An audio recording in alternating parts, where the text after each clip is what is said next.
നമസ്കാരം. The path is the goal എന്ന discussion സീരീസിൻ്റെ അടുത്ത സെഷനിലേക്ക് വീണ്ടും ഏവർക്കും സ്വാഗതം. നമുക്ക് ആദ്യം മെഡിറ്റേഷൻ ചെയ്യാം. കണ്ണുകൾ അടച്ച് ശാന്തമായിരിക്കും. ഭൂമി മാതാവിനോടും സർവചരാചരങ്ങളോടും അന്തരീക്ഷത്തോടും കൃതജ്ഞത രേഖപ്പെടുത്തും.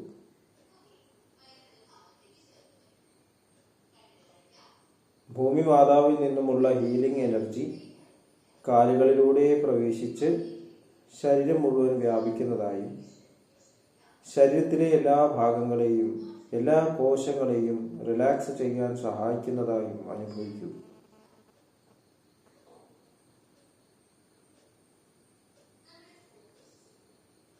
ഇപ്പോൾ ശരീരം പൂർണ്ണമായും റിലാക്സ്ഡ് ആയി. ഈ റിലാക്സേഷൻ ഹൃദയത്തിൽ അനുഭവിക്കൂ. ശ്വാസം ദീർഘമായി ഉള്ളിലേക്ക് എടുക്കൂ. ഹൃദയത്തിൽ സ്നേഹം നിറയുന്നതായി അനുഭവിക്കൂ. ശ്വാസം പുറത്തേക്ക് വിടുമ്പോൾ സ്നേഹം പ്രപഞ്ചം മുഴുവൻ വ്യാപിക്കുന്നതായും അനുഭവിക്കൂ. ഹൃദയത്തിൽ കുടികൊള്ളുന്ന സ്നേഹത്തിൻ്റെ സ്രോതസ്സിൽ നിന്നും ഉദ്ഭവിക്കുന്ന ദിവ്യപ്രകാശം മനസ്സിനെ ആകർഷിക്കുന്നതായി അനുഭവിക്കൂ. ആ ദിവ്യപ്രകാശത്തിൽ ധ്യാനം ആരംഭിക്കൂ.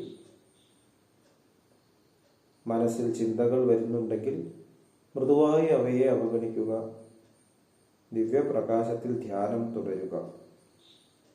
Please start meditation.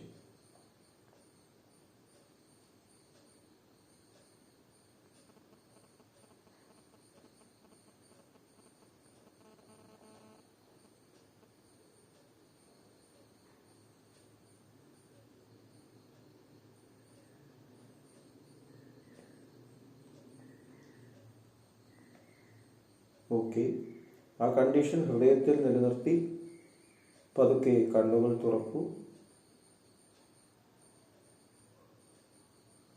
എല്ലാവരെയും ഹാർദമായി വീണ്ടും ഹാർട്ട്ഫുൾനെസ് സഹജമാർഗ് മെഡിറ്റേഷൻ സിസ്റ്റത്തിലേക്ക് സ്വാഗതം ചെയ്യുന്നു. എങ്ങനെ ജോയിൻ ചെയ്യാം എന്നുള്ളത് ഡിസ്ക്രിപ്ഷൻ ബോക്സിൽ കൊടുത്തിട്ടുണ്ട്. ഇപ്പം നമ്മൾ ലാലാജി മഹാരാജിൻ്റെ പ്രിൻസിപ്പിൾസ് ഓഫ് കോൺവെർസേഷൻസിലൂടെ കടന്നുപോയിക്കൊണ്ടിരിക്കുകയാണ്. അപ്പം എന്തായിരിക്കണം നമ്മുടെ സംഭാഷണ രീതി? എന്താണ് ഈ സംഭാഷണ രീതിയുടെ ലക്ഷ്യം? ഈ സംഭാഷണങ്ങളിലൂടെ യഥാർത്ഥത്തിലുള്ള ആ ഉണ്മ ഈ ലോകത്തിൽ എക്സ്പ്രസ് ചെയ്യപ്പെടാൻ ഉള്ള ആ ഒരു ശ്രമമാണ് നടക്കുന്നത് എന്നുള്ള രീതിയിൽ നമുക്ക് മനസ്സിലാക്കാം. ഈ പ്രപഞ്ചത്തിൽ കാണുന്ന രൂപങ്ങളും കേൾക്കുന്ന ശബ്ദങ്ങളും ഇവിടെ അടിസ്ഥാനപരമായിട്ടുള്ള താളങ്ങളും റിതംസും എല്ലാം ഭഗവാന്റെ ആ പൂർണ്ണതയുടെ ശബ്ദങ്ങൾ തന്നെയാണ്. ശബ്ദം എന്നുള്ള ആ പദം ഉപയോഗിക്കുമ്പോൾ എസെൻസ് ഓഫ് ഓൾ എനർജി എന്നുള്ള അർത്ഥത്തിൽ മനസ്സിലാക്കണം. ഉപനിഷത്തിലൊക്കെ ശബ്ദ എന്ന് പറയുന്നത്, ശബ്ദം എന്ന് പറഞ്ഞാൽ നമ്മൾ ഈ പറയുന്ന ശബ്ദം പറ്റാം. ഈ കാണുന്ന ക്ഷേത്രത്തിലുള്ള ഫീൽഡിലുള്ള എല്ലാത്തിൻ്റെയും അടിസ്ഥാനപരമായിട്ടുള്ള എസെൻസ്, ആ എസെൻസാണ് ചിന്തകളായി മാറുന്നത്, എനർജിയായി മാറുന്നത്, രൂപങ്ങളായി മാറുന്നത്, സൗണ്ടായി മാറുന്നത്, എല്ലാം അത് തന്നെ. നമ്മുടെ എല്ലാ വിധത്തിലുള്ള കാണുന്നതെല്ലാം അത് തന്നെയാണ്, ആ ശബ്ദം തന്നെയാണ്. അപ്പോൾ ആ പൂർണ്ണമായിട്ടുള്ള ശബ്ദം മനസ്സിലൂടെ കടന്നു വന്ന് ഈ ശരീരത്തിലൂടെ അതേ പ്യൂരിറ്റി തന്നെ എക്സ്പ്രസ് ചെയ്യാൻ ശ്രമിച്ചുകൊണ്ടിരിക്കുകയാണ്. ഇങ്ങനെ നമുക്ക് ഈ ക്രിയേഷനെ മനസ്സിലാക്കാം. ഈശ്വരൻ സ്വയം പ്രകടിപ്പിക്കുന്ന മീഡിയം.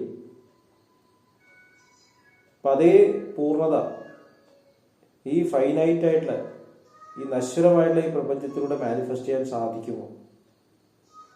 ഒരു ചോദ്യമാണ്. പല രീതിയിലും ഇവിടെ ശ്രമങ്ങൾ നടത്തുന്നുണ്ട്. എവല്യൂഷൻ്റെ ശ്രമങ്ങൾ നടന്നിട്ടുണ്ട്.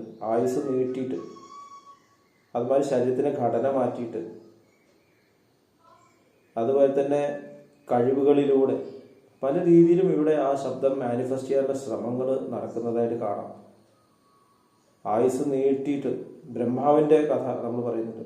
ഇവിടെ ബ്രഹ്മാവും നശ്വരനാണ്. ദീർഘകാലം ജീവിച്ചു എന്ന് വിചാരിച്ചിട്ട് ആ ശബ്ദത്തെ പൂർണ്ണമായി മാനിഫെസ്റ്റ് ചെയ്യുമെന്ന് പറയാൻ സാധിക്കില്ല. കുറച്ചു കാലം ജീവിച്ചു എന്ന് വെച്ചാലും ശബ്ദത്തിനെ മാനിഫെസ്റ്റ് ചെയ്യുന്നില്ല എന്ന് പറയാൻ സാധിക്കില്ല. നമ്മുടെ മഹാന്മാരായിട്ടുള്ള മാസ്റ്റേഴ്സ് ഒന്നും അധികം കാലം ജീവിച്ചവരല്ല. യേശു ക്രിസ്തു ആയാലും അതുപോലെ തന്നെ ശങ്കരാചാര്യരായാലും സ്വാമി വിവേകാനന്ദനായാലും കുറച്ചു കാലം മാത്രം ജീവിച്ച മഹത് വ്യക്തിത്വങ്ങളുടെ പേര് നമുക്കറിയാം. ഇനി മനുഷ്യായുസ് തന്നെ എത്ര കുറവാണ്. ഇപ്പോൾ 70-80 വയസ്സായപ്പോൾ കഴിഞ്ഞു, കാലം കഴിഞ്ഞു. അപ്പം അനന്തതയെ ഈ നശ്വരമായിട്ടുള്ള ഈ ശരീരങ്ങളിലൂടെ എക്സ്പ്രസ് ചെയ്യുക എന്നുള്ള ഒരു പ്രോസസ്സിലാണ് നമ്മൾ കടന്നത്. അതാണ് സംഭാഷണം എന്ന് പറയുന്നത്. അപ്പം മനുഷ്യന് അതിൻ്റെ ഏറ്റവും ഉയർന്ന കഴിവ് ലഭിച്ചിരിക്കുന്നു. മനുഷ്യന് ഉള്ളിൽ നിന്ന് വരുന്ന ആ പ്രചോദനത്തെ ചിന്തയാക്കാനും ചിന്തയിലൂടെ വാക്കുകളാക്കാനും വാക്കുകളിൽ നിന്ന് പ്രവൃത്തിയിലേക്ക് മാറ്റാനുമുള്ള കഴിവുണ്ട്. വേറൊരു ജീവിക്കും ഇതില്ല. അവർ നാച്ചുറലായിട്ടുള്ള അവരുടെ സ്കിൽസ് ഉണ്ടെങ്കിൽ അത് കാണിക്കും, അത്രേ ഉള്ളൂ. അവർക്ക് വേറൊന്നും ആവാൻ സാധിക്കില്ല. അവർക്ക് ചിന്തിച്ച് മാറാൻ സാധിക്കില്ല. അവർക്കങ്ങനെ ആഗ്രഹിക്കാൻ തന്നെ പറ്റില്ല. അവർക്കങ്ങനെ ഒരു ഈശ്വരൻ ഉണ്ടോ, അങ്ങനെ ഒരു സ്രോതസ് ഉണ്ടോ, അതിനെപ്പറ്റി തന്നെ അവർക്ക് അറിവുണ്ടാവാൻ സാധ്യതയില്ല. അപ്പോൾ അവരുടെ ആ ഡയമെൻഷനിൽ നിൽക്കുന്നു. മനുഷ്യനൊരു ട്രാൻസ് ഡയമെൻഷണൽ ട്രാവൽ ചെയ്യാൻ സാധ്യതയാണ് മനസ്സ് എന്നുള്ള ഈ ഒരു ഫീൽഡിലൂടെ. കാരണം ഈ കാണുന്ന ക്ഷേത്രത്തിന്റെ ഏറ്റവും ഉയർന്ന തലത്തില് വൈബ്രേഷൻസ് പറയുന്നത് മനസ്സ് എന്ന് പറയും. പരമംസ യോഗാനന്ദനാണെന്ന് തോന്നുന്നു പറയുന്നത്. തോട്ട് ട്രോൺസ് എന്നുള്ള പദം വെച്ചു. തോട്ട് പാർട്ടിക്കിൾസ്, അതാണ് ആദ്യത്തെ പാർട്ടിക്കിൾസ്. ഒരു തോട്ടിന് ഒരു ഉയർച്ചയും താഴ്ചയുണ്ട്, തുടക്കമുണ്ട് അവസാനമുണ്ട്. അപ്പോൾ അതൊരു പാർട്ടിക്കിളാണ്. അപ്പോൾ നമ്മൾ ചിന്ത വിക്ഷേപിച്ചു കഴിഞ്ഞാൽ പ്രവൃത്തി ചെയ്ത പോലെ തന്നെയാണ്. അതുകൊണ്ടാണ് ചിന്തയിൽ ശ്രദ്ധിക്കുക എന്ന് നമ്മുടെ മാസ്റ്റേഴ്സ് എല്ലാം പറയുന്നത്. അപ്പോൾ ഈ സംഭാഷണത്തിന്റെ അൾട്ടിമേറ്റ് കൾമിനേഷൻ എന്ന് പറയുന്നത് ആ പൂർണ്ണതയെ എക്സ്പ്രസ് ചെയ്യുക എന്നുള്ളതാണ്. നമ്മൾ ഈ രീതിയിലാണ് ഈ ഒരു യാത്രയെ കാണുന്നത്. നമ്മുടെ ജീവിതത്തിന്റെ സിലബസിന് ഒരു ഗോളുണ്ടല്ലോ.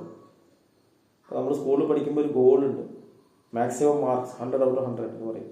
നമ്മൾ അതിനുവേണ്ടിയാണ് ശ്രമിക്കുന്നത്. അതുപോലെ നമുക്ക് 100/100 കിട്ടുന്നത് എപ്പോഴാണ്? സ്നേഹം പൂർണ്ണമായിട്ടും ഈ വാക്കിലൂടെ എക്സ്പ്രസ് ചെയ്യുമ്പോൾ, അത് കഴിഞ്ഞ് പ്രവൃത്തിയിലൂടെ എക്സ്പ്രസ് ചെയ്യും. പ്രവൃത്തിയിൽ മുഴുവൻ സ്നേഹം നിറഞ്ഞ പ്രവൃത്തി. വേവ്സിലൂടെ നമുക്ക് അങ്ങനെ പറയാം. വേവ് പാറ്റേൺസ് ആണ് എല്ലാം.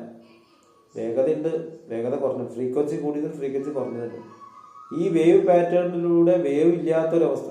Lalaji Maharaj principles of conversation പറയുന്നുണ്ട്, it should be like the flow of still air എന്നാണ്. അനങ്ങാത്ത കാറ്റ്, നമുക്ക് ചിന്തിക്കാൻ പറ്റും കാറ്റ് അനങ്ങാത്ത ഒരു സ്ഥിതി. പക്ഷെ അതൊരു സങ്കല്പമാണ്. ആ അനങ്ങാത്ത ഒരു അവസ്ഥയെ ഈ വേവ്സിലൂടെ എങ്ങനെ കടത്തിവിടാം? ഇവിടെയാണ് നമ്മുടെ എല്ലാവരുടെയും ശ്രമം കിടക്കുന്നത്.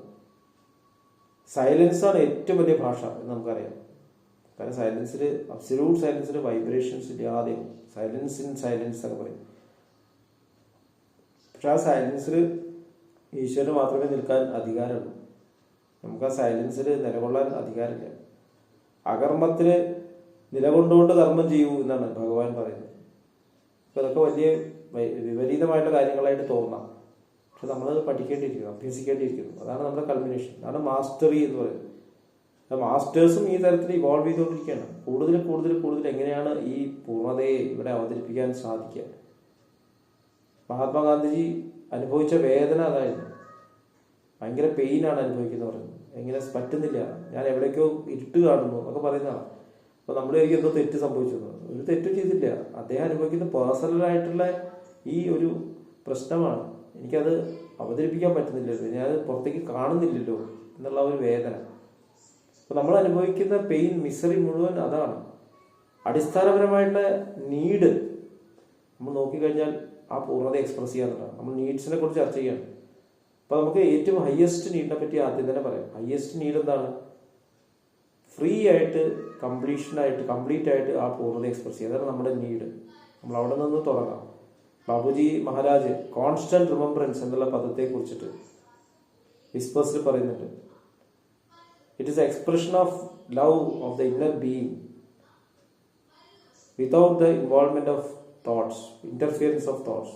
ചിന്തകളുടെ അതില്ല, ബ്ലോക്ക് ഇല്ലാണ്ട് ഇന്നർ ബീയിങ്ങിന്റെ സ്നേഹത്തെ എക്സ്പ്രസ് ചെയ്യുക. നിരന്തര സ്മരണ. നമ്മൾ സ്മരണയിൽ നിൽക്കുകയാണെങ്കിൽ, ഡിവൈൻ സ്മരണയിൽ നിൽക്കുകയാണെങ്കിൽ ഡിവൈനായിട്ട് കാര്യം മാത്രമേ എന്നിലൂടെ പോകാൻ പാടുള്ളൂ. ഞാനവിടെ ഉണ്ട്, പക്ഷെ ഡിവൈൻ മാത്രം അവിടെ സംഭവിക്കുന്നു, വേറൊന്നും അവിടെ ഇല്ല.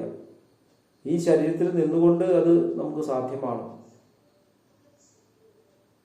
അങ്ങനെ ഒരു പേഴ്സണാലിറ്റി വിത്തൗട്ട് എ പേഴ്സണാലിറ്റി ഉണ്ട്. പക്ഷേ ആ personality without A personality express ചെയ്യുന്നത് ഒരു ലിവിങ് പേഴ്സണാലിറ്റി, ലിവിങ് ഗുരുവിലൂടെയാണ്.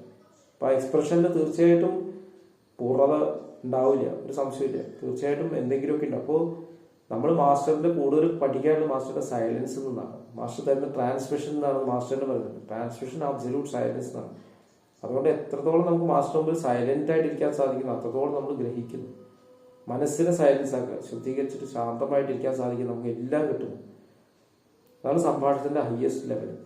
അപ്പോൾ അത് നമ്മുടെ ഹയസ്റ്റ് നീഡാക്കി നമുക്ക് മനസ്സിലാക്കാൻ സാധിക്കുകയാണെങ്കിൽ നമുക്ക് ഫ്രീഡം എന്താണെന്ന് മനസ്സിലാവും. നമ്മളെല്ലാവരും ആ ഒരു ബ്ലോക്കിൽ കിടക്കുകയാണ്, ഈഗോന്റെ ബ്ലോക്കിൽ കിടക്കുകയാണ്. നമുക്ക് ആ സ്നേഹത്തെ എക്സ്പ്രസ് ചെയ്യാൻ സാധിക്കുന്നില്ല. അതുകൊണ്ട് അനുഭവിക്കുന്ന വേദനയാണ് നമ്മൾ പല രീതിയിലും കാണിക്കുന്നത്. അസൂയായിട്ട് കാണിക്കുന്നു, ഹേറ്റഡ് ആയിട്ട് കാണിക്കുന്നു, ദേഷ്യമായിട്ട് കാണിക്കുന്നു. ഇതൊക്കെ ഫ്രിക്ഷൻ കൊണ്ട് ഉണ്ടാവുന്നതാണ്. അപ്പൊ എപ്പോഴൊക്കെ നമുക്ക് ലോകത്തിന് എന്തൊക്കെയോ പ്രശ്നമുണ്ട്, ഞാൻ പ്രതികരിക്കണം, എനിക്ക് ഇവിടെ എന്തോ ചെയ്യാനുണ്ട് എന്ന് നമ്മൾ ചിന്തിക്കുമ്പോൾ നമ്മൾ മനസ്സിലാകുന്നതാണ് ആ ശബ്ദത്തിൽ നിന്നും വേറിട്ട് പോയിരിക്കുകയാണ്. നമ്മൾ റീകണക്ട് ചെയ്യേണ്ടിയിരിക്കുന്നു, ഹൃദയത്തിലേക്ക് കണക്ട് ചെയ്യേണ്ടിയിരിക്കുന്നു. പോസ് കൊടുക്കേണ്ട ആവശ്യമുണ്ട്. സംഭാഷണത്തിന്റെ ഏറ്റവും പ്രധാനപ്പെട്ട ഘടകം പോസാണ്. നമ്മൾ കൊടുക്കുന്ന വിരാമം, അവിടെയാണ് അദ്ദേഹം എക്സ്പ്രസ് ചെയ്യാൻ പോകുന്നത്. പോസിന്റെ നീളം കൂടിക്കൂടി വരും, സംസാരത്തിന്റെ നീളം കുറഞ്ഞു വരും. പിന്നെ പോസും സംസാരവും നമ്മൾ വ്യത്യാസം എന്താണെന്ന് മനസ്സിലാവാതെ മാറത്തുള്ളൂ. സംസാരിക്കുമ്പോഴും പോസിൽ തന്നെ ശരീരം പ്രവർത്തിക്കുന്നു, പക്ഷെ നിൽക്കുന്നത് അവിടെ തന്നെ. ആ ഒരു സ്റ്റേറ്റിലേക്ക് നമ്മൾ അതാണ് നമ്മുടെ ബേസിക് നീഡ് എന്ന് പറയുന്നത് എന്ന് മനസ്സിലാക്കുകയാണെങ്കിൽ നമുക്ക് കോൺവെർസേഷന്റെ അടുത്ത ഘട്ടങ്ങളിലേക്ക് നമുക്ക് കടക്കാൻ സാധിക്കുമെന്നാണ് തോന്നുന്നത്. ഇത്രയും പറഞ്ഞുകൊണ്ട് ഇന്നത്തെ ഡിസ്കഷൻ ഇവിടെ അവസാനിപ്പിക്കാം. അടുത്ത സെഷൻ വരേക്കും വിട വാങ്ങുന്നു. നന്ദി, നമസ്കാരം.